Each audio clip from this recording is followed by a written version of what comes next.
ladies and gentlemen. Welcome to Nerd Without a Herd, your podcast vlogcast that's covering important topics with important people. And today I have an important guest for our first episode, and that is my colleague, Meagan Kelly, who is joining us. She's the vice principal, one of the vice principals at Rancho Middle School. She's a Google certified educator, instructor, innovator, teacher of the year, master's in education from Azusa Pacific University. I'm probably leaving out a bunch of stuff because you have an impressive resume, but welcome. Thank you for joining us. Thank you for having me. I'm excited to be here. So right now, I think for you and I, the coming times being fully immersed in edtech for years is kind of exciting. But for a lot of our colleagues, it's they're afraid, they're scared, they're worried. This distance learning process has a lot of people nervous and a lot of people worried. And so what I wanted to talk about today was not the tools so much, because there's a bunch of that out there, but just a couple of things that really will help our colleagues, not just survive, but thrive in this, because it is a new world for a lot of them. So off the top of your head, what's the first thing that you think teachers, administrators, students, parents, we really need to focus on as we step into distance learning? I think we have to set reasonable expectations and know that it's not going to look like what a normal day in our classroom would look like anymore. And I think there's going to have to be a lot of giving everyone, and particularly ourselves, grace in these situations of saying, I don't know that this is going to work, but we're going to try it. And in the end, like if we're truly trying to do what's best for kids, then that's what matters. And I think that is probably the thing that I would keep in the forefront of my mind is, am I truly trying to do what's best for kids? After that, how that looks is going to be very different based upon every person. And it's going to be unique, and that's good, because that's the exciting part. That's the teacher creativity part, is that it is going to look different across classrooms. It's going to look different across teachers, and different doesn't mean bad. It's just different. And it's a great opportunity to share and grow with one another. And I think that technology wise, we'll see a real change in how we're utilizing technology in the classroom after we go distance learning. And when we're back in the classroom, I think how technology is used is going to be, it'll be more used, but I think there'll also be higher levels of the way that it's used. Yeah, I think this is, I totally agree with you. I think this is a great experiment. It's an exciting time. It should be fun to discover things, and I think that's the thing. Teachers, they don't need to figure out distant learning in a week. It's not going to be perfect. There's an author I read. He's actually a pastor, but he writes a lot about leadership, Andy Stanley. In one of his books, he talks about when you're doing something innovative or different, always say we're doing it on a trial basis. Because he's like, as long as you tell everyone we're trying this on a trial basis, then it's okay with people if it doesn't work. And I think that's the mindset our teachers need to have with our students right now is, hey, this is on a trial basis. This could change from day to day. It's going to evolve. And that's cool. I mean, I don't think students need perfection. I think they need us. Correct. And they're going to need to feel connected to people. And I mean, just being at home and not really having that ability to go anywhere or be around other people, they're going to need that social emotional support right now too. So I think there's a lot more to the kids than the standards right now, because there's a lot more than standards going on in their world. Yeah, and that brings me to another point I wanted to hit on. A friend of mine, he's a coach at another district. Lee Gilkerson, giving him a shout out for this. He always says, remember, we teach kids, not curriculum. And I love that, because we can get caught up in the curriculum or the tools or the technology. But I think what that's really telling us is we need to put relationships first. And so you mentioned that. And so many of our kids, given the socioeconomic situations, the home life situations, let's talk about for a minute, how important it is they just feel connected and maybe hearing that voice or seeing that face of their teacher. Exactly. I think it's huge. And that's where I think different things like Zoom office hours are going to be great. I saw a friend that had made a Google form that she was giving their students either on a daily or weekly basis of just almost like an emotional check-in. Tell me what's going on. What are you doing at home? Just kind of to see where they're at, and then just to, because I think we know that our kids are, again, they're much more than curriculum and they need support in a different way. And so that way, if they were having, just a bad day, she could shoot him an email and say, hey, I saw from your response, it's not a good day. Just want to check in, make sure everything's okay. Is there anything, you need help with your work right now that can kind of ease some of that stress? I thought that was a really cool, easy way to check in individually through email. That's something that we already do. Yeah. And then just utilizing those office hours so that they can see your face. And there's a lot of teachers that are just sharing amazing ways that they're keeping in touch with their students right now. Twitter is a great place to go see all those ways. I've been seeing a lot on there lately. Yeah, and a lot of creative stuff too. And it's funny because I posted, even on my Google Classroom, I posted a goofy video where I ate the back of a cake before, like we sang happy birthday. And I got more responses on that from my kids than I did from the academic postings. And I posted that with that intention. I wanted to make them laugh. I wanted them to smile. And, my classroom's a goofy, fun place. I'm trying to just bring some of that to them.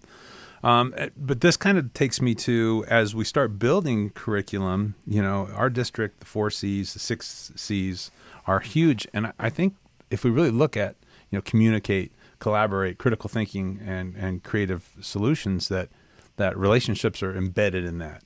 And Absolutely. I think it's so easy to lose sight of in this time because so many teachers are looking at tools.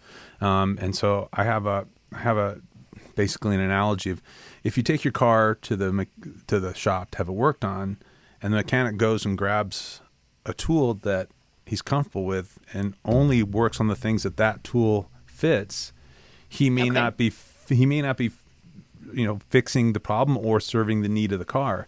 And I think one of the dangers for people moving into more of a tech realm is they can put the tool before the reason why. I mean, at the end of the day, the tool shouldn't be the driver. It should be the end of the process. What are your thoughts on that? So when I was teaching in the classroom, I almost took it, and I think I always took it from the opposite approach. I always was trying to figure out, okay, what do I want them to learn? What are some ways that I want them to learn it? And then I would go figure out the tool that would help me to do it. And so I always approached it with that student-centered first. Yeah. Because if you go tools, kind of like you're saying, if you're just looking at the tool, that might only be a few things that it fits. When you start thinking about what it is you want them to do and how you want them to do it, it kind of opens up the doors and the different tools that exist to be able to do that thing. You don't want to lock yourself down. You want to try and you want to experiment and see what works best. And over time, I know that, when I went to the model of like a flipped classroom approach, I said, I want to do a flipped classroom. It wasn't because I was really into Screencastify or Edpuzzle. I just really wanted to try that. And then I figured out and kind of played around with a bunch of different tools to see what would work best for me. And I know people that do it very differently than I did, and they get the same amount of success. So it's just, I always took it from, what do I want them to be able to learn and do? And then, okay, what do I do to make that happen? What tools will help me with that? So I would just say it's all about experimenting and seeing what works best, and keeping the student centered first. Yeah, I think that's great. And I call it letting your why and your what drive your how. Why are we doing this? Yeah. What skills and standards, the what activities and strategies, and then finally what tools. And I think one of the things that I've found from that, one of the benefits is then when I go into our community and say, hey, I'm looking for a tool to do this and this and this because I want my kids to learn that, I get such better responses instead of just getting this data dump of apps. I get usually responses with, hey, here's a tool and here's a strategy I've used. And I think that really helps. And I think for when I used to teach back in the day, our colleagues how to put together wiki sites when wikis was the big thing. And I used to always tell them, come in with a thinking map of how you want your flow to work. An outline, a thinking map. If you can visualize it, the flow, then you can see where the tools fit in, and the great thing about our district, there's so much support and so many people that will help you with that. Yes. And I think whether it's sketching it out or outlining or mind mapping, I think that's another great tool before they start jumping in, because if you go into our community and say, hey, I'm looking for something that will allow students to collaborate on a science project and share data, you're going to get a ton of responses rather than Yes. what tool should I use? Yes. And then that's where you can kind of play around with them and see which one works best for you and best for your kids. Yeah. Absolutely. And another thing, you had mentioned this, that you see different teachers using different tools with different levels of success. Technology tools like music can be very personal. Is it common to see a tool that works great for one teacher, yet a different tool may work better for another? I think that is common, and especially when you think elementary versus secondary. So I've seen a lot of differences in what works, just in the user friendliness of it. I think elementary and secondary, I think, is where I've seen the biggest split. But then, like, for instance, I mentioned I love Screencastify for recording, but I have friends that use all sorts of different apps, and it's just personal preference. So I think there's that piece of some students might, because of their age level, be more comfortable with certain things. But then I also think there's maybe the user preference based upon their comfort or maybe even their ability too. So there might be some apps that are a little bit easier to start with and some that are a little bit more advanced to go with. Like if you want to think video editing, for instance, WeVideo is super easy to use if you don't have video editing experience. But you could do something much more powerful with Adobe Premiere Pro if you have that experience. So I think it's all in a lot of different directions. It's based upon your teacher experience. It's based upon your student experience and their levels as well. And also Adobe Premiere Rush, their iOS version, their Android version is super powerful. And that hasn't been out for a super long time, but if you are looking, I know we weren't going to specifically talk tools, but I prefer Adobe's Premiere Rush on my iOS device over iMovie because it is a little bit more robust. So again, there's the other great thing that's happening right now is a lot of these tools are free. And what I've tried to do in the past for myself in my classroom is look at, okay, what are the 3 tools that I'm most effective with?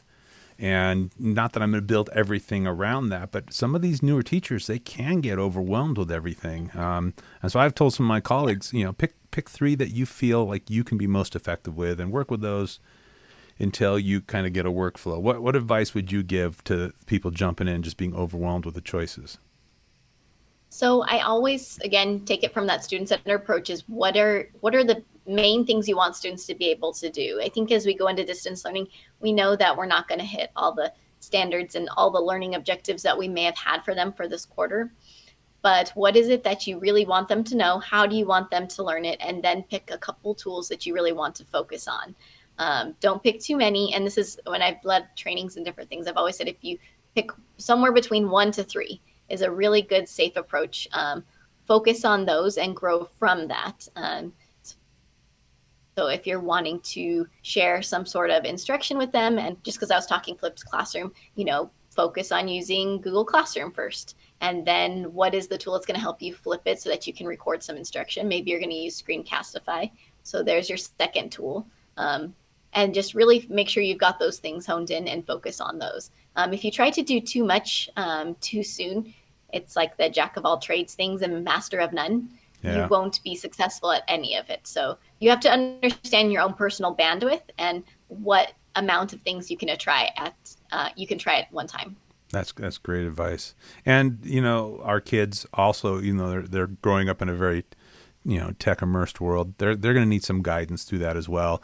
Elementary is going to be different because you're going to have one teacher, but with you at the secondary site like I'm at, you can now be talking about a handful of teachers, each with a different platform with different tools, and it can be a lot for kids to navigate. So I think that benefits them too as well by establishing something that is not too daunting for them to have to navigate so much just to be successful. Absolutely. My last thing is kind of secondary focused, and I'm going to get a little bit on a soapbox here. And one of the things, not for you, just for the world. I sometimes feel like secondary teachers become assigners and evaluators of work rather than teachers. And one thing that Google Classroom and some of these platforms do is make it very easy to assign and evaluate work. Sure. And kind of, take that authentic connection out. And I would just want to ask you to, and not to weigh in on that because that's my opinion on the subject, but how important is it that we're not just giving work to kids right now, and we're not just assigning work, but that with technology there can be that revision process. That's what I want teachers who maybe aren't familiar with this to understand, that how there can be that back and forth. So in the sense of students and teachers working on a particular assignment or on a project that they've got going on? Yes, absolutely. Or anything? Okay. Anything, yeah. I think that's where our technology will be a great tool, is, really utilizing that to help with that revision or iteration process. Iteration is a word they use a lot in design thinking. Yeah. And, I think when you think about things that you're releasing or sending out, nothing's successful on the first launch, right? Yet we often expect assignments to be perfectly successful on the first launch, right? Yeah. That's not really how the world works when products might be being released. I don't even know if this is making sense right now, but I think that I was always a fan of, when students are working on anything or doing something, the opportunity to improve and iterate and revise is huge, because that's where the most growth comes from. Absolutely. It's from failure, to be honest.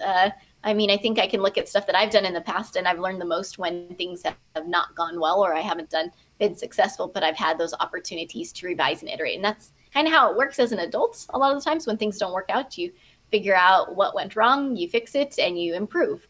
And sometimes I think we often don't do that in education, and we might give it as a one-time chance thing. And we've got a lot of opportunities right now to allow students to learn and apply and revise and just iterate on whatever that is that they are creating during this time. I don't know if that answers your question. No, that totally answered it. That's exactly where I'm going, that this isn't, and in online learning, they talk about synchronous versus asynchronous, where there is communication and there's process and collaboration, and there is that revision and iteration. Because as an English teacher, to me, revision is the key to learning. Not what I present in front of the class, and not what they turn in at the end, but all those little moments in between. That's where they have the aha moments, where I say, well, what about this? Read this sentence out loud. How does that sound? Oh, you know what? I think it would sound better if I did.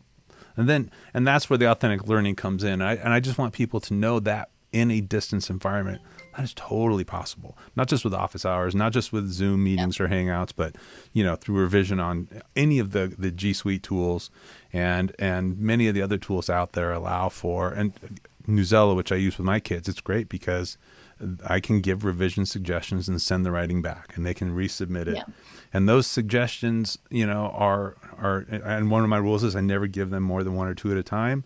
And even if they've got several things to work on, let's focus on one or two things that are really going to grow them as a writer. Yeah. Let's talk about that, and let's do it with a Socratic questioning process that leads them to go, oh, what if I blank? How does this sound? How might it sound better? Right. What do you think if you did this? And that's one thing I want teachers to know, probably more than anything else, is you're not going to lose that process by going distance. It's going to be a little slower, but it's going to be one-on-one, and that opportunity's there. So. Absolutely. I've always liked that Google has something that they said, and they told us in the Innovator Academy, is launch early and then iterate, because you're not going to know if your product's any good or whatever it is that you're trying to launch is any decent until you get it out there, and then just grow on it, which is kind of an interesting approach, because it's very different than I think we often do things. Yeah. Well, now that I know that you're also a fan of design thinking, we may have to do another episode on that, because I love mixing that and computational thinking in assignments for students, and it might be something some of our colleagues haven't heard about. Meagan, I really appreciate you joining me for episode 1 today. It's been a great conversation. I hope we can both get this out to our colleagues and just let them know that they don't need to be perfect. It's a process. Do you have any final thoughts? Nope. I absolutely agree. I think perfection is unattainable. Just keep doing what's best for kids, and I think you'll always hit your mark when you do that. Boom. That sounds like a great way to end it. Once again, thank you, Meagan. Have a great day, and we'll be talking soon. All right. Bye. This has been Nerd Without a Herd with Jason Kleber. Thank you for listening or watching.